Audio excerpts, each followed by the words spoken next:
Por que não pode haver vários deuses em que possamos acreditar? E por que não pode haver vários caminhos para o céu? Bom, pode haver. Mas veja bem, senhora, o que a senhora precisa responder é: por que a senhora acreditaria no céu? Você já esteve lá? Nem eu.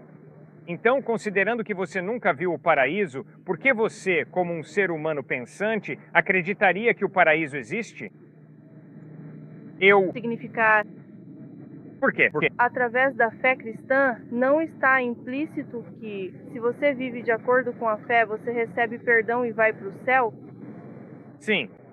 Mas, senhora, a minha convicção de que vou para o céu baseia-se numa coisa: a fidelidade de Jesus Cristo. Porque eu nunca estive no céu. Então, com base na minha experiência, não sei se existe um paraíso ou não. E posso garantir que Austin não é o paraíso. Ok? É um lugar muito bonito, mas não é o paraíso. Certo? Ok. Veja bem, senhora. Quando se trata do céu, você terá que confiar em alguém da mesma forma que eu terei que confiar em alguém. E a questão é, por que você confia em quem quer que seja? Então por quê? Maomé contradiz Jesus. E porque Jesus contradiz os avatares do hinduísmo, e porque os avatares do hinduísmo contradizem Siddhartha, Gautama Buda, e porque todos eles contradizem a fé Bahá'í. E você tem que estar no nível intelectual de uma barata para dizer: eles estão todos dizendo a mesma coisa. Eles não estão, senhora. Eles estão se contradizendo. Então, ou todos estão errados, ou um deles está certo. E agora você precisa estudar os evangelhos por si mesmo, Mateus, Marcos, Lucas e João. E precisa se perguntar: as evidências apontam para Jesus como a verdade? E se isso acontecer, confie nele. Mas se as evidências mostram que Cristo é um mentiroso, você seria um tolo se confiasse nele. Não confie em Jesus se as evidências mostram que ele é uma fraude, um hipócrita, um mentiroso. Não confie nele. Mas se as evidências mostram que ele é totalmente confiável, que ele realmente morreu e ressuscitou dos mortos, então você pode confiar nele. E é ele quem promete o céu a todos que colocam sua fé nele.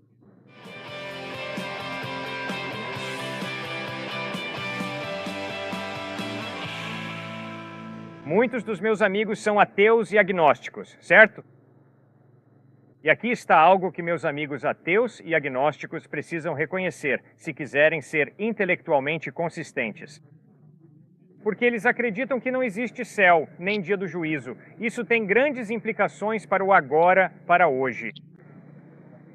E a implicação é que o que você e eu fazemos com nossas vidas, no fim das contas, não tem sentido algum. Por quê? Onde estão Hitler e Madre Teresa se não existe céu nem inferno? Onde estão Hitler e Madre Teresa? No mesmo lugar. No poço de adubo, eles estão se decompondo. Quer você seja Adolf Hitler Scorn, quer seja Madre Teresa Stunner, porque todos nós vamos para o mesmo lugar, o depósito de fertilizantes. Veja bem, Jesus diz que não. Existe a eternidade lá fora, existe o céu e o inferno, e existe o dia do julgamento, o que significa que as decisões que você toma hoje são realmente significativas. Eles são realmente importantes. E você é realmente valioso porque Deus quer que você viva a eternidade com Ele no céu.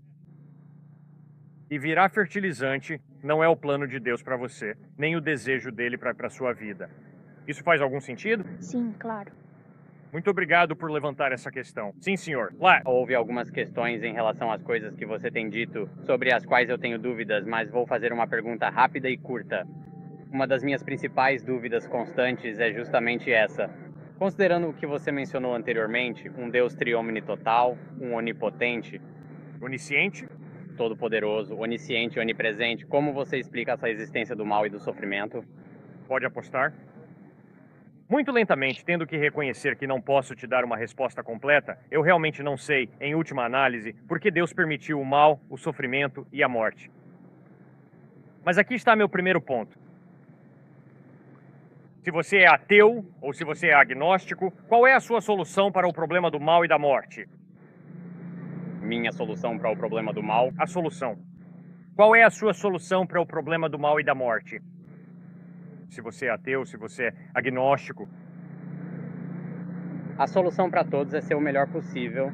Quero dizer, todos deveriam almejar ser bons. de acordo com a própria definição de bom. Certo. Sim, tornar-se a própria definição de bem, seja o bem objetivo vindo de Deus ou o bem objetivo proveniente de outra fonte. Lembre-se, o ateu ou agnóstico. Deus não existe ou não sei se Deus existe. Sim. Portanto, o que é bom não é definido por Deus se você for ateu. Sim. Se você é ateu, o bem é definido por sua cultura, pela elite no poder ou por você mesmo, pelo voto da maioria. Poderia ser definido simplesmente como o bem que existe, independentemente de Deus ou não. Como pode o bem simplesmente existir? O bem talvez possa, porque eu não sei se existe um Deus ou não, mas quero dizer, se existe algo como um Deus que está fora do tempo, que é eterno, por que outros conceitos como o bem não poderiam simplesmente estar fora do tempo e serem eternos, apenas algo que existe? É como Deus. Ok. Senhor, o bem é um valor intangível. Você não pode ver o bem. Você também não pode ver Deus. Qualquer. Exatamente. Não dá para medir o que é bom, certo? Deus não pode ser medido. Poderia existir eternamente. Pode ser simplesmente Deus. Não poderia ser apenas Deus. Pode ser simplesmente a existência do bem e do mal que existe no mundo. Mas, considerando um Deus trino, onipotente e onipresente, por que o mal e o sofrimento existem? Certo. Não faz sentido para mim. Ok, bom. Fique comigo e nós vamos. Senhor, Para entender a bondade, é preciso haver uma mente. Esta árvore não tem compreensão do que é bom. Este cimento não tem compreensão do que é bom. Veja, o bem não pode simplesmente existir porque a bondade exige definição e é um valor intangível que você não pode medir. Você não pode pegar a bondade, o que significa que é preciso haver uma mente envolvida em definir o que é bom. se estamos usando essa definição, então o que está definindo Deus? O que criou Deus? Vamos chegar lá. Todos os argumentos que você poderia dar para Deus também poderiam ser usados para o bem, apenas Como um conceito geral. Não. Poderia simplesmente existir eternamente fora do tempo, imensurável. Não, Senhor, isso não é justo. Se Deus existe, Deus não depende de ninguém. Se a bondade como valor intangível existe, ela depende da mente. Para defini-lo, Deus também seria algo intangível. Intangível. Obviamente, Isso mesmo. Poderia... Tipo, partindo de um ponto de vista diferente, além de tentar entender a razão de ser das coisas, você poderia dizer que poderia ser o que definimos como Deus, socialmente falando, poderia ser simplesmente a existência desse bem no mesmo contexto de eternidade e atemporalidade e tudo mais, tipo... se Deus não existe, a bondade não é eterna. Porque a bondade exige uma mente para defini-la. O que significa? Então, usando esse mesmo argumento, que mente define Deus? Haveria algo acima dele se algo tivesse que criá-lo ou defini-lo? Não. Deus pode ser um ser eterno, sem começo, sem fim. Acho que você não entendeu meu ponto, porque a bondade poderia ser a mesma coisa. Você não está ouvindo, Senhor. Bondoso. Uma definição diferente. Não. Senhor, você não está me ouvindo e eu não gosto disso. Eu te disse claramente e acho que você é inteligente o suficiente para entender esse ponto. A bondade, Defi, exige alguma mente para defini-la. A árvore, o cimento, não tem capacidade de compreender a bondade. Você precisa ter uma mente. Você entende isso ou discorda de mim? Acho que estamos chegando a definições diferentes de bom, porque então, tipo, ainda há... Fora isso, porém, dada a sua definição de bom, ainda assim, porque o mal e o sofrimento... Existem. Esqueça o bom para mim ou você. Só estou dizendo, de acordo com a sua. Por que o mal e o sofrimento existem? Você está Evadindo essa parte da pergunta. Vamos passar para isso, tudo bem? Mas, senhor, eu tenho um problema sério com o seu raciocínio, certo? Eu não acho que você está sendo honesto consigo mesmo. Isso não é justo. Você sabe muito bem que eu te encurralei totalmente, intelectualmente. Você sabe muito bem que não pode haver bondade sem algum tipo de mente para criá-la e defini-la. Isso não define bondade. E essa câmera não define bondade. E seus óculos não definem bondade. Nem sua camisa, suas calças ou seus tênis. Você precisa ter uma mente para definir bondade. Desculpe, você não tem opção intelectualmente. Isso não tem nada a ver com Deus, não tem nada a ver com Jesus. Tem a ver simplesmente com pensar de forma justa.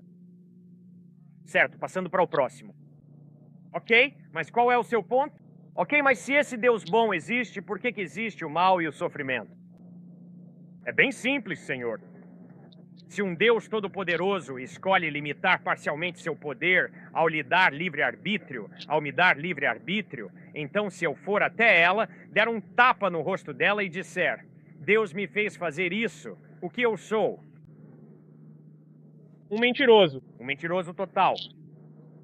Deus me deu uma mão por um propósito, para respeitar essa mulher, para amar essa mulher. Mas porque eu tenho livre-arbítrio, eu não sou obrigado a respeitá-la, não sou obrigado a amá-la. Posso roubar a mochila dela, posso agredi-la, posso abusar dela. E se alguém disser, Deus me fez fazer isso, essa pessoa é um mentiroso. Totalmente. Então, por que o mal existe? O mal existe porque Deus limitou seu poder. Ele é todo-poderoso, mas limitou seu poder. Ao escolher conceder a ela o livre-arbítrio, concedemos a mim o livre-arbítrio e a todos nós o livre-arbítrio. Faz algum sentido? Isso meio que responde à questão para a humanidade, mas o sofrimento também existe apenas nos animais. Bom, por que uma zebra merece ter a garganta esmagada até a morte por um leão? Como isso pode ser considerado carinho ou justiça? Vindo de uma perspectiva cristã, nós pecamos como humanos. Vindo da perspectiva cristã, então nós temos livre-arbítrio e podemos cometer erros e tudo mais. Mas por que não fazer com que os animais simplesmente não tenham seu ecossistema perfeito onde nada precisa sofrer e Só humano? sofrem? Muito bom. Agora estamos pensando, certo? Então, Gênesis capítulos 1 e 2. Deus cria um mundo bom. Deus criou isso e Deus viu que era bom. Deus criou aquilo e Deus viu que era bom. Deus criou isso e Deus vê que é bom. Então, quando Deus criou, ele fez um bom trabalho, sem mal algum. Mas o capítulo 3 de Gênesis relata como os seres humanos se rebelaram contra Deus. E uma das consequências de os seres humanos dizerem a Deus, vá embora, saia daqui. Como Deus respeita o nosso livre-arbítrio, ele se afasta da terra e a natureza se desestabiliza. E então o Senhor está absolutamente correto. Os animais sofrem. Eu sofri. Todos nós vamos sofrer. Não porque Deus está nos castigando, mas porque Deus criou um mundo com livre-arbítrio, pessoas com livre-arbítrio. Nós escolhemos dizer a ele para sair. Quando ele sai, Então, o caos preenche o vazio, degradação genética, a morte ocorre. Por quê? objeto Deus Deus, puniu os animais. uma das consequências. Parece insensível e injusto, Não, dado um Deus triunfante. não, é uma questão de consequências. Quem montou o Texas State? Eles fizeram isso no verão passado? Bem, as consequências deveriam recair sobre os humanos que fizeram isso. Você não pune alguém pelos erros de outra pessoa? Seria uma boa forma das coisas acontecerem. Mas infelizmente, porque eu tenho livre-arbítrio, se você é um marido e eu te agrido, isso pode afetar como você trata sua esposa quando chegar em casa hoje à noite. Isso pode afetar como você trata seus filhos quando chegar em casa hoje à noite. Veja, pensar que, bem, eu tenho livre-arbítrio e é só comigo e é só com você e não há consequências para a forma como exerço meu livre-arbítrio, isso é uma mentira. Mentira total. Bem, a forma como eu interajo com os animais é uma coisa, mas a forma como os animais deveriam interagir entre si é outra. Por que existe sofrimento entre animais? Não é o sofrimento causado por humanos a animais, mas sim entre os próprios animais. Por que eles estão sendo punidos? Através do sofrimento entre eles? Não, Eles não fizeram nada de errado. correto. Você está absolutamente certo. Eles não fizeram nada de errado. Da mesma forma que os bebês que tenho que enterrar não fizeram nada de errado. Mas eles nascem em um mundo injusto, onde ocorrem defeitos congênitos, e por isso bebês morrem. Não porque tenham feito algo errado, eles não fizeram nada de errado. Mas eles nascem em um mundo injusto, desordenado e confuso. Mundo. Obrigado por levantar essas questões. Sim, senhora. Eles também nascem com o pecado original. Ok. E o que isso significa? Meu bom amigo católico, o que isso significa? Significa que, como consequência de me corrija se eu estiver errado, mas como consequência de Adão e Eva terem comido a maçã, todas as crianças seguintes nasceriam com esse pecado original, que teria sido um efeito da humanidade anteriormente, correto? Está bem, e talvez. E, bem, pelo menos da forma como fui criado, acreditava-se que se você não fosse batizado ou se seu pecado original não fosse revertido, você não seria capaz de chegar ao céu. Sim, discordo totalmente disso. Não creio que haja qualquer fundamento bíblico para isso. Mas não seria o pecado original uma espécie de defeito espiritual congênito? Bom, agora acho que estamos no caminho certo. Então, afinal, o que é o pecado original? O pecado original é simplesmente isso. Eu nasço com um fator de predisposição para pecar.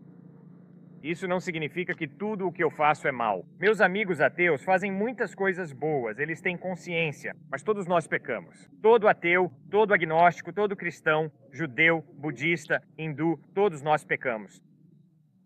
Parte do motivo pelo qual pecamos é porque nascemos com esse fator de predisposição para pecar. Deixe-me dar um exemplo. Quando eu tinha 4 anos, estava brincando em uma caixa de areia. E meu amigo teve a audácia de me machucar. Então, muito naturalmente, peguei o caminhão de metal.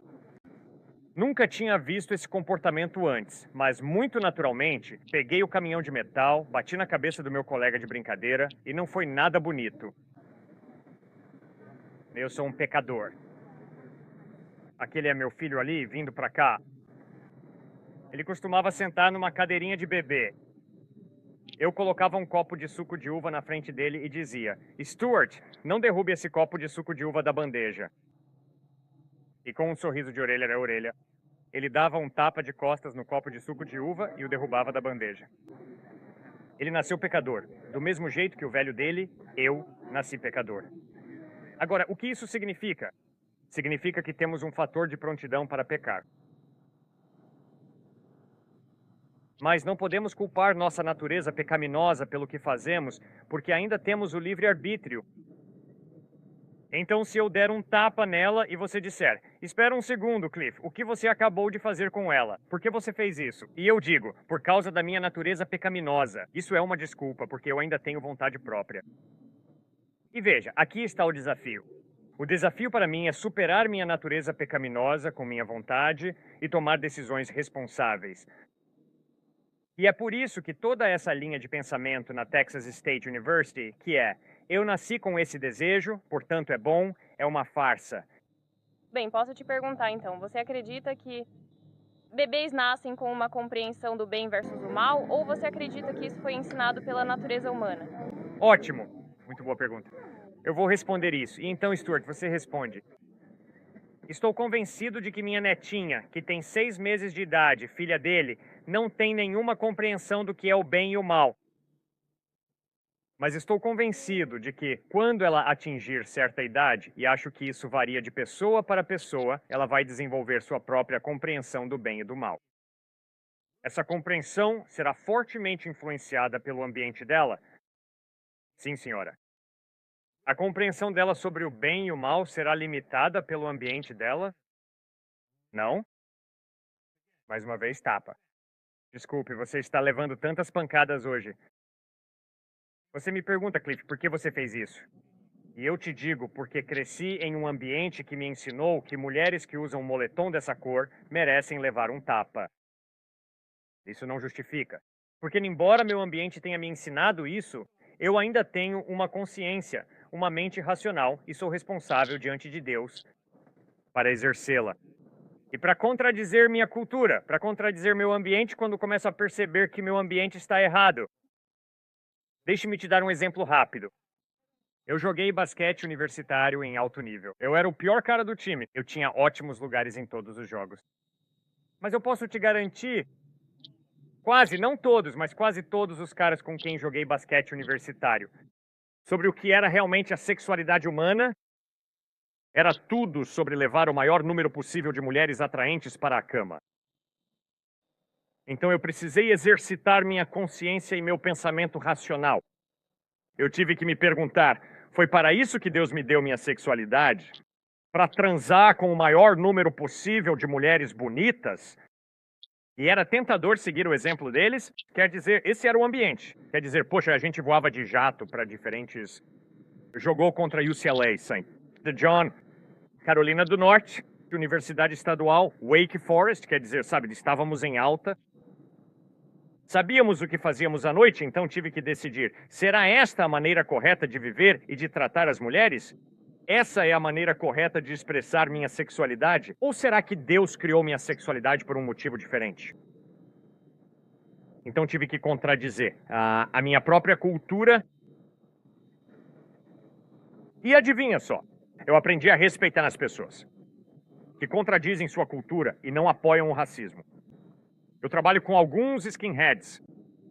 E esses skinheads cresceram em uma cultura que dizia que a superioridade branca é evidente.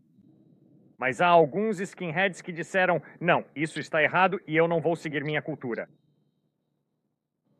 É assim que eu penso sobre essa questão. Certo, Stuart? O que você acha? Bem, eu só acrescentaria a isso, porque falamos tanto sobre o lado moral e ético das coisas. É importante, mais uma vez, lembrar que a fé cristã não se resume a apenas ser uma boa pessoa e, de alguma forma, você vai para o céu. Apenas seja uma boa pessoa. Sabe, eu sou uma boa pessoa, então estou dentro. Não.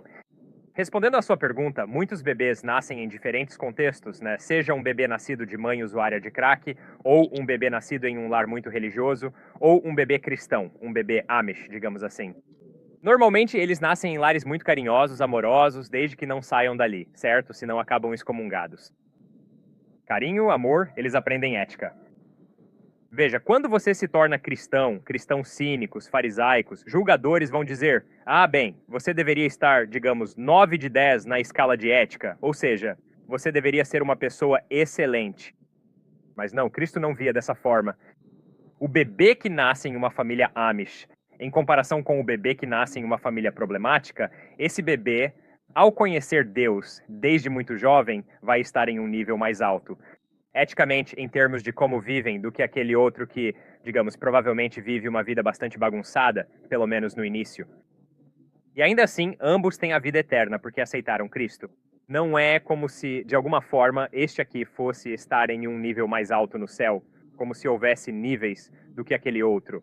Mas então, por que dar o pecado original a algo que nem sequer tem uma consciência funcionando? Fico feliz por ouvir você dizer dar o pecado original novamente, para repetir o que disse antes. Porque Deus não dá o pecado original. Veja, eu debati portões. Mal.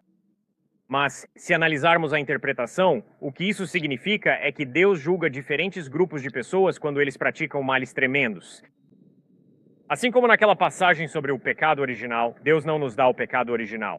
Ele nos dá o livre-arbítrio, assim como fez com Satanás, para decidirmos se o adoramos, se o amamos, se temos um relacionamento amoroso com ele, ou se simplesmente seguimos nosso próprio caminho, se vivemos para nós mesmos, se vivemos da maneira que quisermos.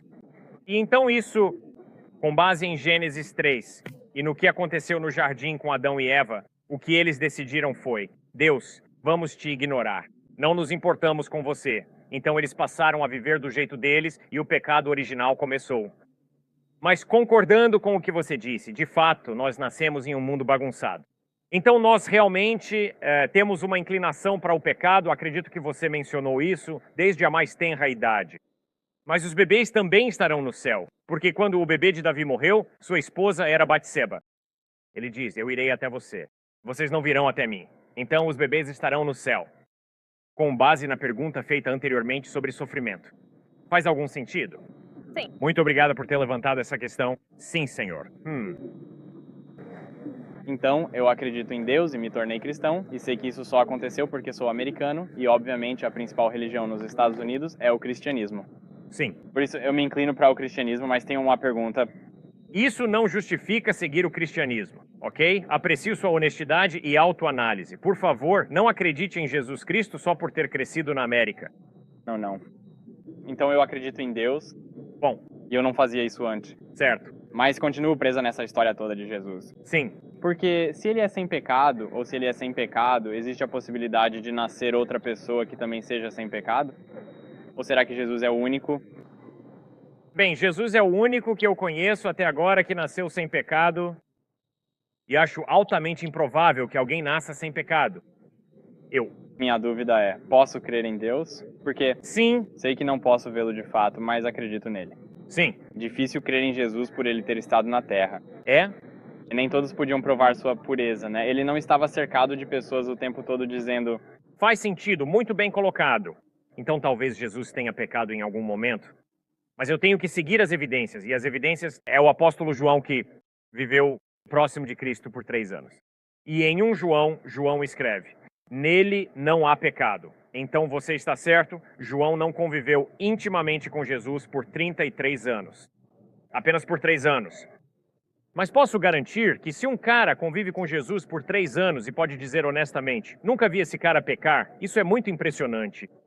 Então, no capítulo 8 de João, Jesus olhou para os rostos de seus inimigos e perguntou: qual de vocês pode me acusar de pecado? E seus inimigos permaneceram em silêncio.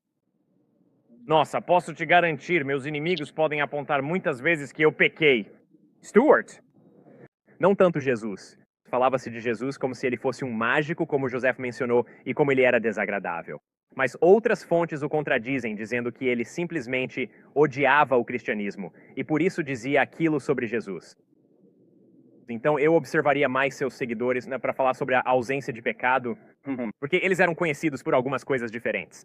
Primeiro, contra o infanticídio. Eles tiravam bebês de montes de lixo. Segundo, igualitarismo, eles tratavam todos de forma igual. Terceiro, eles eram compostos principalmente por escravos que estavam entrando na igreja.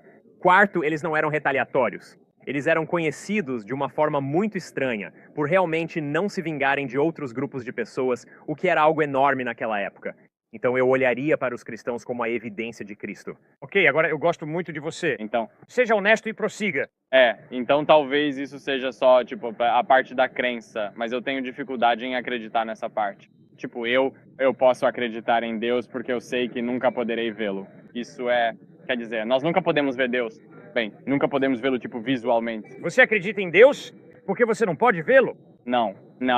Quer dizer, eu não poderia me aprofundar muito nisso, mas isso levaria muito tempo. Mas o que eu estou dizendo é, tipo, só ler o livro e acreditar que existiu um humano que fez aquilo, eu tenho dificuldade em acreditar nisso.